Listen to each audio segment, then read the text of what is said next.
వెతుకు వారికి పరము దయచేయవాడనియు నమ్మవాడని కదా. హల్లెలూయా. మనము దేవుని దగ్గరికి వస్తున్నప్పుడు ఆయన ఖచ్చితంగా మనకు ఫలం దయచేస్తాడు, దేవుడు మనకు సహాయం చేస్తాడని మనం నమ్మాలి.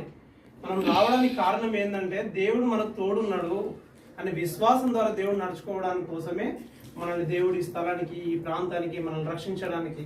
మనం రక్షింపబడడం గొప్ప విషయం అయితే దేవుని యందు మనం విశ్వాసం ఉంచడం చాలా గొప్ప. దేవునికి ఎవరంటే ఇష్టమంట, విశ్వాసం ఎవరైతే దేవుని మీద ఉంచుతారో వాళ్ళే దేవునికి ఇష్టమైన వ్యక్తులు. కాబట్టి ప్రతి దినము ప్రతి క్షణము దేవుడు మనల్ని చూస్తున్నాడని మనం భక్తిహీనంగా ఉంటే ఏమైతే సంహరింపబడతామంట. భక్తిహీనంగా ఉండొద్దు. రెండో విషయం ఏంటంటే, మొదటి విషయం చూస్తే మనకేం కనబడుతుంది, ఆయన పిండమై ఉన్నప్పుడే ఆయన కళ్ళు మనల్ని చూస్తున్నాయి. మనము ముదిమి వచ్చేంత వరకు ఆయన మనల్ని ఎత్తుకుంటాడు. ఈ లోకంలో చూస్తుండు, రేపు పరలోకంలో మనం ఆయన నిశ్చయంగా మనం ఆయన సన్నిధికి వెళ్ళినప్పుడు కూడా దేవుడు